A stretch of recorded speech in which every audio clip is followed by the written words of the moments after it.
신년 특별 새벽 기도의 둘째 날입니다. 우리 좌우 옆 사람과 인사 한번 하면 좋겠습니다. 잘 오셨습니다. 성도님을 보니 힘이 납니다. 이렇게 한번 인사하겠습니다. 옆에 우리 공동체 지체들이 있는 것이 얼마나 큰 기쁨인지 모릅니다. 생각해 보십시오. 새벽에 기도하러 왔는데 아무도 없고 나 홀로 나와서 기도하고 있으면, 물론 혼자라도 나와서 기도하면 그것이 은혜이겠지만, 그래도 혼자 나와서 기도하면 아무도 없으면 얼마나 외롭고 얼마나 쓸쓸하겠습니까? 그러나 하나님께서 함께 믿음의 길을 갈 수 있고 또 함께 기도할 수 있는 믿음의 동지들, 또 영적인 가족들을 허락해 주신 것이 얼마나 감사합니까? 이렇게 특별 새벽 기도회 때 여러 사람들이 나와가지고 같이 기도하는 자체가 서로 서로에게 힘이 되고 위로가 되고 격려가 될 겁니다. 마치는 날까지 계속 서로에게 힘이 되어주는 그런 성도님들이 되면 좋겠습니다. 어제 우리가 시편 127편 1절 말씀을 통해서 우리의 집을 세우시고 성을 지키시는 분은 여호와 하나님이심을 살펴봤습니다. 이제 우리가 또 하나 생각해 볼 것은 이겁니다. 그러면 모든 것의 주인 되시는 그 하나님은 어떠한 방식으로 일해 가시는가? 하나님의 일하시는 방식은 어떠한가? 이것입니다. 새해를 시작하면 누구나 마음이 조급해집니다. 아직 1월 초밖에 되지 않았음에도 불구하고 우리의 마음은 이미 저만치 가 있기도 하고, 올해 계획하고 목표한 일들이 하루빨리 눈앞의 결과로 나타나기를 간절히 원합니다. 특별히 아주 급하고도 간절한 기도 제목을 가지고 있는 성도들은 더욱더 초조할 수가 있습니다. 기도의 제목이 속히 응답되지 않으면 하나님 대체 언제입니까? 대체 언제까지 기다려야 합니까? 이런 탄식이 1월 초임에도 불구하고 벌써부터 나올 수가 있습니다. 오늘 본문은 그런 우리에게 속도보다 더 중요한 것이 있다라는 것을 가르쳐 줍니다. 오늘 본문 2절부터 8절까지 말씀을 보면 인생에서 겪을 수 있는 28가지의 서로 다른 상황들이 쭉 열거되어 있습니다. 날 때가 있으면 죽을 때가 있고, 심을 때가 있으면 뽑을 때가 있습니다. 울 때와 웃을 때, 찾을 때와 잃을 때가 있다고 말합니다. 사랑할 때와 미워할 때, 전쟁할 때와 평화할 때가 있다고 합니다. 근데 이 모든 때들은 인간인 우리가 선택하거나 통제할 수 있는 그런 영역이 아닙니다. 살다 보면 그렇게 되는 때, 그렇게 해야 하는 때가 찾아오는 겁니다. 우리는 날 때만 있고 죽는 때는 없으면 좋겠다, 이런 생각을 합니다. 우리는 늘 웃을 때만 있으면 좋겠고, 치료할 때만 있으면 좋겠고, 사랑할 때와 평화할 때만 있으면 좋겠다, 그런 생각을 합니다. 하지만 오늘 본문은 단호하게 말하고 있습니다. 인생에는 내가 원하지 않는다 하더라도 죽을 때가 있습니다. 내가 바라지는 않지만 슬퍼할 때, 미워할 때, 전쟁을 해야 할 때가 있는 겁니다. 내 뜻과 내 의지와 무관하게 살다 보면 그런 때가 닥치는 겁니다. 여러분, 내 인생의 시간표인데 왜 내 마음대로 조정할 수가 없겠습니까? 그것은 사실상 시간의 주인이 내가 아니기 때문입니다. 시간의 주인이 하나님이시기 때문입니다. 이 모든 변화무쌍한 시간의 주인은 내가 아니라 하나님이십니다. 오늘 본문은 그 하나님의 주권을 말하고 있는 겁니다. 우리는 이 하나님의 주권을 인정할 줄 알아야 합니다. 1절 하반절 말씀을 보십시오. 1절 하반절에 보면 천하 만사가 다 때가 있나니, 그렇게 말씀하고 있습니다. 천하 만사가 다 때가 있다 그러는데, 여기서 말하는 때는 단순히 시계바늘이 흘러가는 물리적인 시간을 말하는 게 아닙니다. 하나님께서 특별한 목적을 가지고 작정하신 결정적인 시간, 의미 있는 시간을 뜻합니다. 그러니 천하 만사가 다 때가 있다, 이 말은 하나님께서 특별한 목적 가운데 정해진 때에 모든 일이 이루어진다, 이런 뜻입니다. 우리가 그때를 좌우할 수 없습니다. 그때는 오직 누구에게만 달려 있느냐? 하나님께만 달려 있습니다.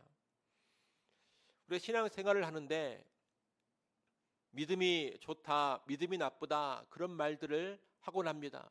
무엇이 믿음이 좋은 것이냐? 여러 가지를 말할 수가 있을 겁니다. 근데 여러분, 믿음이 좋은 것에 중요한 특징 하나가 있는데 그게 뭐냐? 바로 이 하나님의 때를 기다릴 줄 아는 겁니다. 여러분, 믿음이 좋은 사람은 반드시 어떤 모습을 가지게 되느냐? 하나님의 때를 기다리는 모습을 갖습니다. 하나님의 때를 기다릴 줄 아는 사람이 믿음이 좋은 사람이고, 이 사람의 신앙 생활이 견고하고 안정적인 겁니다.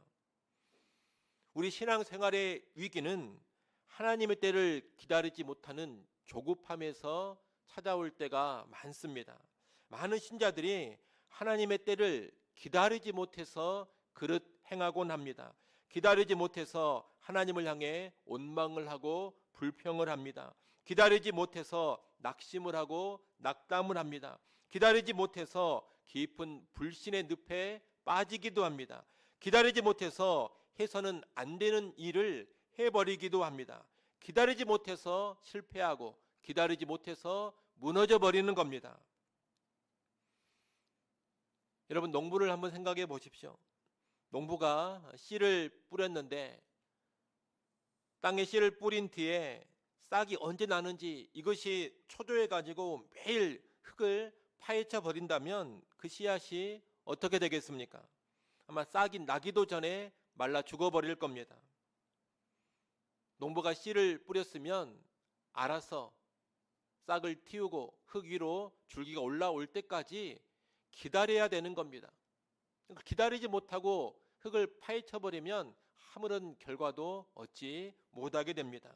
그처럼 우리가 하나님의 때를 기다리지 못하고 조급하게 나서버리면 일이 망쳐지는 경우가 많은 겁니다. 여러분, 기다림의 과정은 내 눈에는 보이지 않습니다만 분명히 일이 진행되고 있는 시간입니다. 흙 속에 심겨진 씨앗은 그 흙 속에서 사실 생명의 투쟁을 하고 있는 겁니다. 그 안에서 싹을 틔우고자 활발한 역사가 일어나고 있습니다. 우리는 그 생명의 역사를 주관하시는 하나님을 신뢰하며 기다려야 합니다. 그것이 성숙한 믿음입니다. 신앙의 실패는 의외로 열심히 부족해서 오는 게 아닙니다. 신앙의 실패는 열심히 부족해서가 아니라 이 기다림의 시간을 견디지 못해서 많이 나타납니다. 여러분, 잘 기다리기만 해도 믿음의 성공자가 됩니다. 잘 기다리기만 해도 그 사람이 승리자가 됩니다. 이를 꼭 기억하시고 기다릴 줄 아는 그런 믿음의 사람들이 되시기를 바랍니다. 그러면 왜 하나님은 우리가 원하는 때에 즉각적으로 일하시지 않고 이렇게 기다리게 하실까요? 오늘 읽지는 않았습니다만 전도서 3장 11절 상반절 말씀은 그 이유를 알 수 있게 해줍니다. 3장 11절 상반절 말씀을 한번 보십시오. 거기 보면 하나님이 모든 것을 지으시되 때를 따라 아름답게 하셨고, 이렇게 말씀하고 있습니다. 하나님이 모든 것을 지으시는데 때를 따라 아름답게 하신다는 겁니다. 여기서 아름답게라는 말은 단순히 눈에 보기에 좋다 이런 뜻이 아닙니다. 가장 적절한 타이밍에 딱 들어맞는다 이런 뜻입니다. 하나님은 우리에게 단순히 좋은 선물만 주시는 분이 아닙니다. 그 선물이 우리 인생에서 가장 빛을 발할 수 있는 최적의 시간을 조율하셔서 그 최적의 때에 좋은 선물을 주십니다. 하나님은 그렇게 일해 가시는 겁니다. 특히 하나님은 어떤 결과를 주시기 전에 먼저 그 결과를 잘 담을 수 있도록 사람을 만들어 가십니다. 사람을 빚어 가시는 겁니다. 조급해서 늘 실수하던 자를 인내하는 자로 만들어 가십니다. 내 계산기만 두드리면서 인생을 바라보던 자를 하나님의 시간표를 믿음으로 바라볼 수 있는 그런 사람으로 바꾸어 가십니다. 자기 힘으로 다 된다고 생각하던 교만한 자를 하나님만을 의지하는 겸손한 사람으로 변화시켜 가십니다. 하나님의 때가 이르기까지 기다림의 시간 동안 하나님은 우리를 그렇게 만들어 가신다. 우리를 그렇게 빚어 가신다는 겁니다. 그런 여러분, 지금 여러분이 겪고 있는 기다림의 시간이 있다면 그 기다림의 시간은 그냥 멈춰 있는 시간이 아니라는 것을 꼭 기억하시기를 바랍니다. 아무 일도 안 일어나고 있는데 마냥 기다리고 있는 것이 아닙니다. 우리 눈에 보이지만 않을 뿐 하나님은 계속해서 일해가고 계십니다. 일이 가장 아름답게 되도록 일하고 계십니다. 하나님께서 우리의 모난 부분을 깎으시고 우리의 부족한 부분을 채우면서 더 큰 은혜를 담을 수 있도록 그런 그릇이 되도록 나를 만들어가고 계십니다. 그래서 기다림의 시간은 사실 아주 복된 창조의 시간인 겁니다. 우리는 오늘 이 말씀을 우리 개개인과 교회에 적용해 볼 수가 있겠습니다. 여러분, 먼저 여러분 개인의 삶과 여러분 가정의 시계를 하나님의 시간표에 맞추시기를 바랍니다. 집안의 시기들이 각각 제각각이면 혼란을 겪을 겁니다. 모든 시계는 기준이 되는 이 표준시라는 것이 있는데 기준이 되는 표준시에 맞춰야지만 사람들이 정확한 삶을 살아갈 수가 있습니다. 그런데 우리 인생의 표준시는 어디에 맞춰야 하느냐? 나의 계획이 아닙니다. 주변 사람들의 속도, 세상의 속도가 아닙니다. 내 인생의 표준시는 오직 하나님의 때입니다. 지금 여러분의 가정에서 가장 간절한 기도의 제목이 무엇입니까? 자녀의 진로입니까? 깨어진 관계의 회복입니까? 아니면 끝이 보이지 않는 경제적인 터널입니까? 우리는 흔히 남들은 저만큼 앞서가는데 왜 우리 집만, 왜 우리 자녀만 이렇게 뒤처져 있는가? 이런 생각을 할 수 있습니다. 남의 집 문제는 잘 풀리는 것 같은데 왜 우리 집안의 문제는 이렇게 풀리지 않는가? 이러면서 조급해야 할 수 있습니다. 하지만 여러분, 인생은 옆 사람과 속도 경쟁하는 것이 아닙니다. 인생은 옆 사람과의 속도 경쟁이 아니라 하나님이 정하신 때를 신뢰하는 믿음의 경주라는 것을 알아야 합니다. 주변 사람과 비교하며 달리지 마십시오. 하나님의 때를 기다리며 달리는 겁니다. 자녀의 변화가 더디다고 여러분 포기하지 마십시오. 하나님은 그 자녀가 가장 아름답게 꽃 피울 수 있도록 시기를 조율해 가고 계십니다.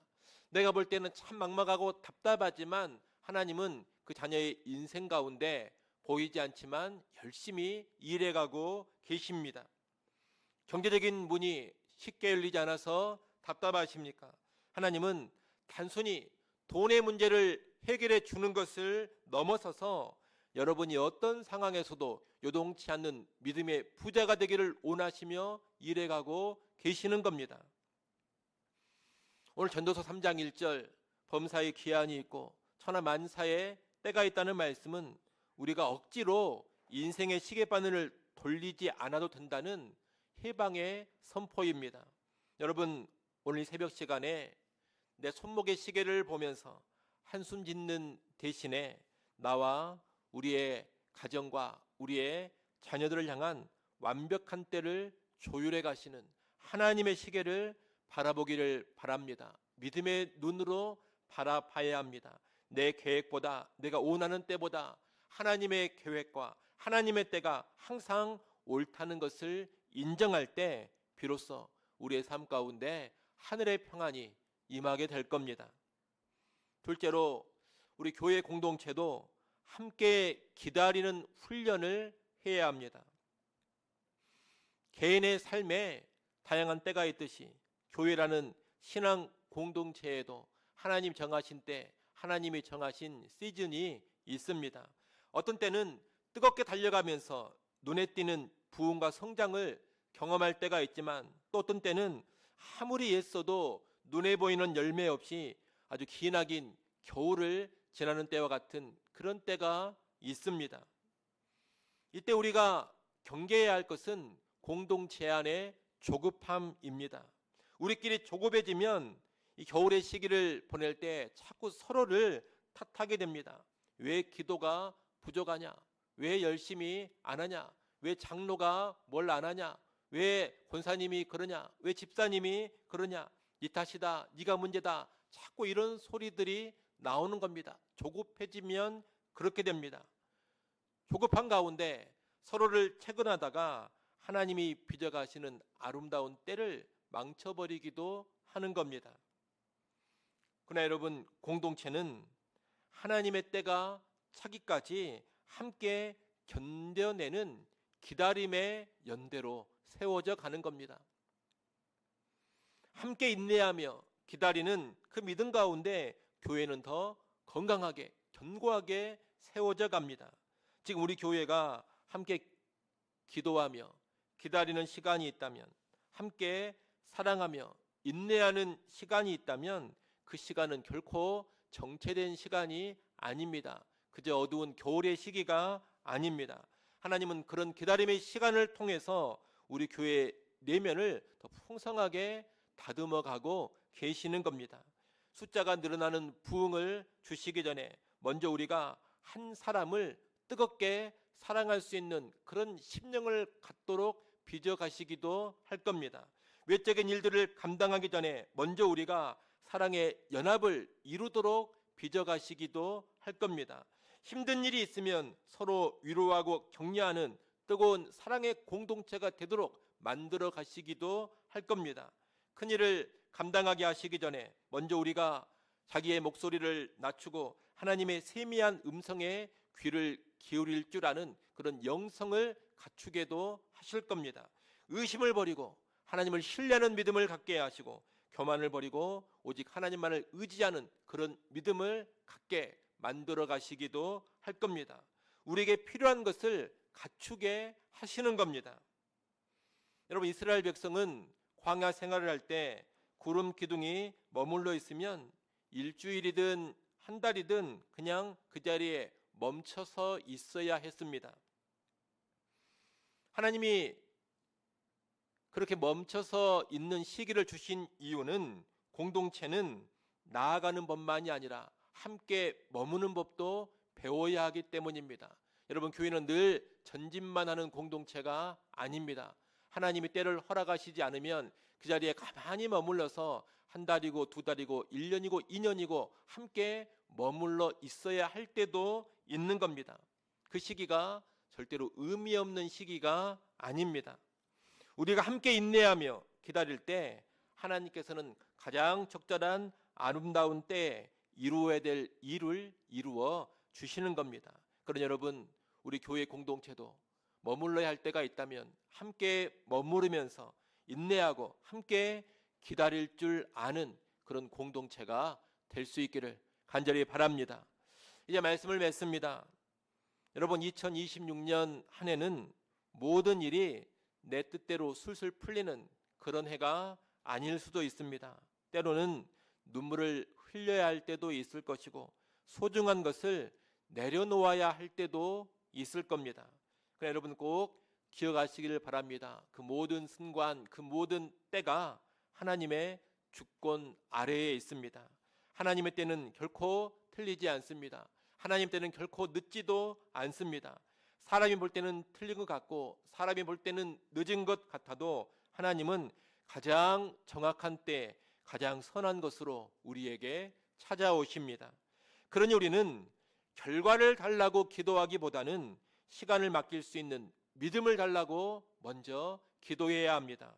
응답을 앞당겨 달라고 울부짖기보다는 하나님의 때를 신뢰할 수 있는 믿음을 달라고 먼저 기도해야 하는 겁니다.